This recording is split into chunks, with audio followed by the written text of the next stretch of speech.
ओम शांति। वर्तमान समय को यदि देखा जाए तो हम यही कहेंगे कि यदि आवश्यक है तो स्वयं को मैनेज करने की।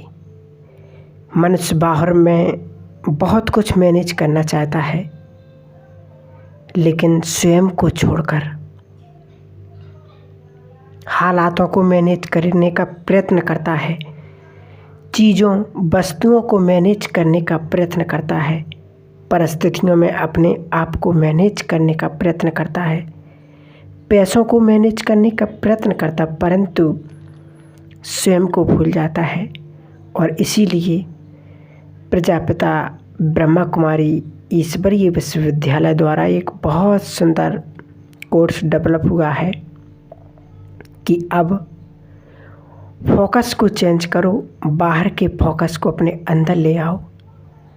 जब हम स्वयं को भीतर से मैनेज करेंगे, अपने को सशक्त करेंगे, तो हर परिस्थिति में, हर बदलाव में, हर प्रकार के उतार चढ़ाव में व्यक्ति बहुत सहजता से चल सकेगा, आगे बढ़ सकेगा। क्योंकि आज बाहर की चीज़ों को मैनेज करने में स्वयं को भूल जाते हैं।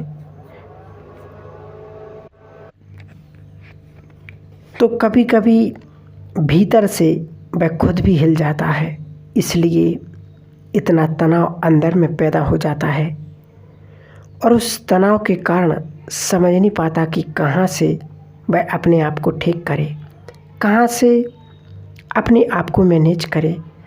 और इसलिए जब भीतर एक स्थिरता नहीं है, भीतर अस्थिरता है, मन के अंदर इतनी विचार चल रहे हैं, ऐसे समय में कभी कभी व्यक्ति डिप्रेशन के शिकार भी बन जाते हैं। तो जो आज दुनिया में बहुत कॉमन है, इसलिए कहा जाता है ना कि समय की पुकार है। अब हम बाहर की चीज़ों को मैनेज करने से पहले स्वयं को स्थित करें।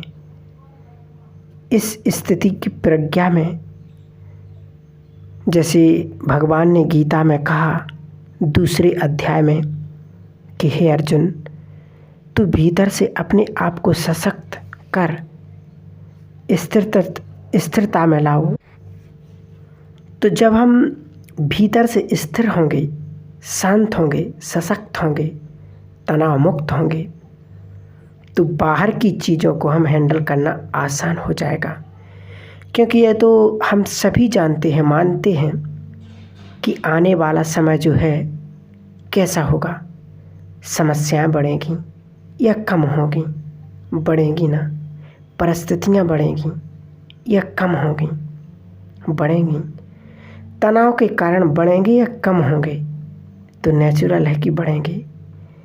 तो जब सब कुछ बढ़ना ही है, तो उस समय मुझे भी डर से अपने आप को कितना स्ट्रांग बनाना होगा, तो हर परिस्थिति को पार करना आसान हो जाएगा। इसलिए यह फोकस को चेंज करने की ज़रूरत है, बाहर से भीतर की ओर। क्योंकि वर्तमान समय मनुष्य जीवन कैसा है? वर्तमान समय मनुष्य जीवन जो है वह एक समुद्री यात्रा जैसा है कि जिस तरह क्रिस्टल कर्म बल ने जब समुद्री यात्रा पर पहली बार गया वो, तो उसे पता नहीं था कि समुद्री यात्रा कैसी होती है। उसके पास कोई नक्शे नहीं थे, मैप्स नहीं थे, उसके पास ये नॉलेज भी नहीं था कि समुद्र के तूफान कैसे होते हैं, और अगर उस तूफान में उसकी नाव फंस जाए तो कैसे उसमें से बाहर निकलेगा। उसको यह भी पता नहीं था कि समुद्र के भीतर जो जीव हैं, बड़ी बड़ी बेल मछलियाँ, बड़े बड़े शार्क मछलियाँ, उनसे कैसे निपटना होगा अगर उसका अटैक होगा। और उसको यह भी पता नहीं था कि समुद्र के भीतर चलने वाले करंट कितने पावरफुल होते हैं। एक नदी का करंट कितना पावरफुल होता है, एक नहर का करंट कितना पावरफुल होता है, तो समुद्र का करंट कैसा होगा, यह भी उसको ज्ञान नहीं था। लेकिन एक ही चीज़ उसके पास थी, एक कैंपस था, उसकी दिशा दे रही थी कि किस दिशा में वह आगे बढ़ रहा है, और इस कंपास के सहारे वह कुछ हद तक सफल हो गया। ठीक इसी तरह मनुष्य जीवन है। आज हम ऐसे युग में जी रहे हैं जिस युग को कहा जाता है अनिश्चितता का समय। घंटे के बाद क्या होना है वह भी निश्चित नहीं है, और हमारे पास अनिश्चित समय के भविष्य के कोई नक्शे भी नहीं है। कहाँ जाना है, कैसे जाना है, यह भी पता नहीं। हमें यह भी पता नहीं कि आने वाले समय में किस तरह के तूफानों का सामना हमें करना पड़ेगा, और उन तूफानों के लिए भी हमारी तैयारी भी नहीं है। हमें यह भी पता नहीं कि आने वाले समय में किस तरह की जीव हमारे पीछे लग सकते हैं। हमें यह भी पता नहीं कि हमारे अपने जीवन में कौन सी कमजोरी है, कौन सी कमजोरी के करंट चल रहे हैं, जो अंडर करंट इतनी पावरफुल होते हैं, जो हमारी कमजोरी हमारे जीवन को तहस नहस कर सकती है। और सबसे बड़ी बात, हमारे पास कंपास भी नहीं है जो हमें दिशा बताए कि हम जिस दिशा में चल रहे हैं वह सही भी है या नहीं, तो किसके सहारे चल रहे। स्वयं का तो इस अनिश्चित समय में कोई पता नहीं कि आने वाले समय में तूफान कैसे होंगे, आने वाले समय में हमारे पीछे कौन से जीव लग सकते हैं, आने वाले समय में हमारे जीवन के अंदर जो अंडर करंट कमजोरी के चल रहे हैं वह कैसे उछल मारेंगे और हमें कहाँ से कहाँ पहुँचा देंगे। और कंपास भी नहीं है, तो इस भव सागर में किसके सहारे चल रहे हैं। क्या हमारी लाइफ हमारे कंट्रोल में है, हमारी सोच हमारे कंट्रोल में है, हमारा व्यवहार, हमारी वृत्तियाँ हमारे अपने कंट्रोल में हैं, तो हम किसके सहारे चल रहे हैं। जो मेरे अपनी मैकेनिक रीजन है वह हमें अपने कंट्रोल में नहीं है, तो हम किसके सहारे चल रहे हैं, क्या कहेंगे। भगवान भी इस दुनिया में इतने हो गए हैं कि किस पर डिपेंड करना चाहिए ये भी पता नहीं। सत्य का परिचय ही नहीं है, और जितना सत्य को समझने का प्रयत्न करते हैं हम, उतना ही सत्य हमसे दूर चला जाता है।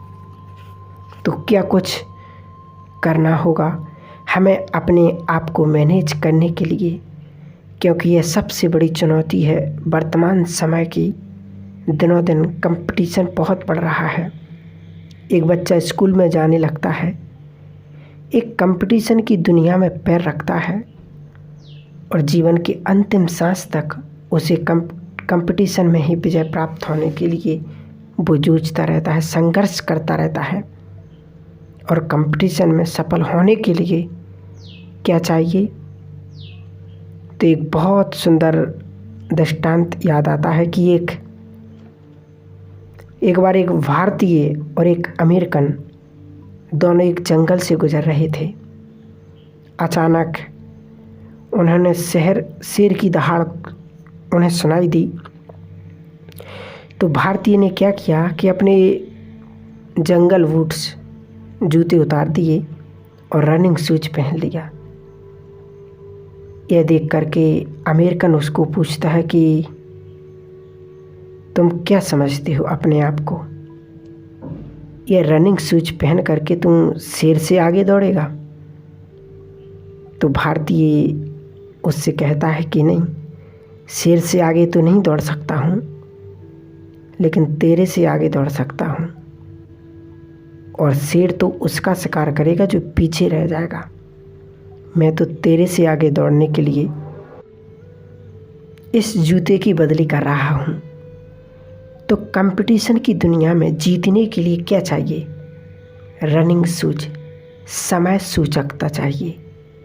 अमेरिकन के पास बहुत अच्छी क्वालिटी के जूते होंगे, परंतु उसने सोचा कि इसको जंगल में ले जाने से क्या ज़रूरत है, वह लाया ही नहीं और एक इंडियन होकर के भी रनिंग शूज पहनकर जीत जाता है।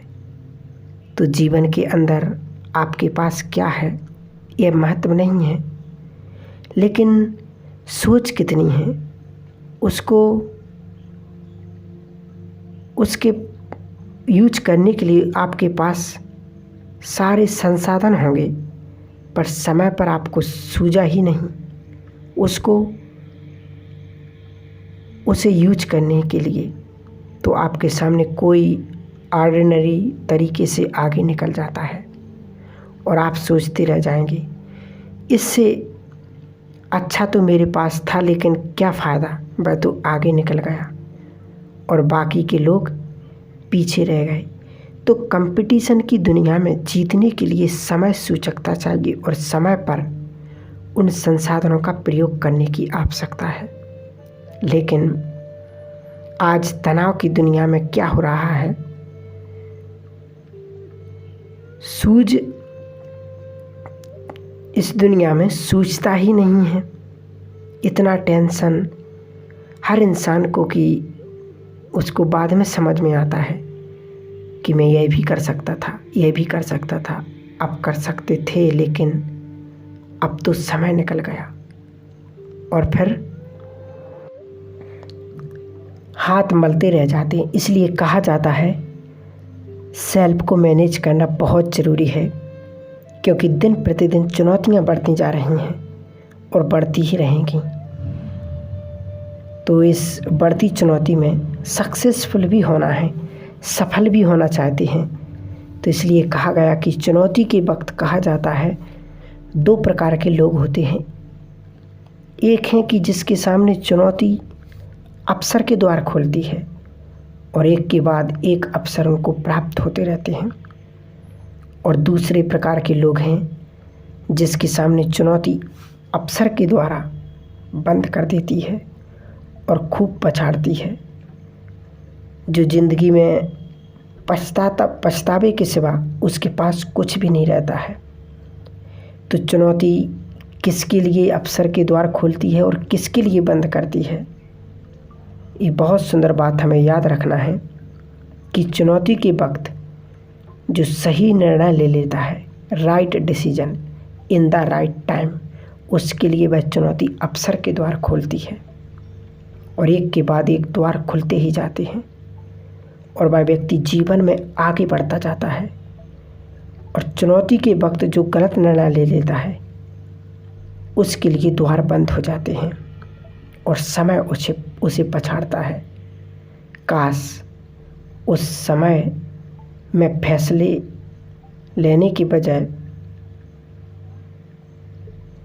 खास उस समय में निर्णय लिया होता, तो ऐसे ऐसे विचार आते हैं।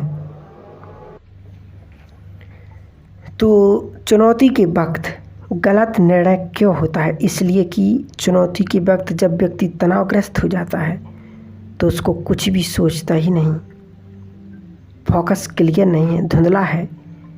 कई सारी बातें उसके सामने आती हैं, ये करूं, वह करूं या नहीं करूं। अगर कई बार एक के बाद एक असफलता प्राप्त होती जाती है तो व्यक्ति भीतर से टूटने लगता है, दिल से कष्ट हो जाता है और दिल से कष्ट होकर के फिर कभी कभी डिप्रेशन का शिकार बन जाता है। तो हमें समय को देखते हुए अब क्या डिसीजन लेना है ये बाबा ने हमें बता दिया है। ओम शांति।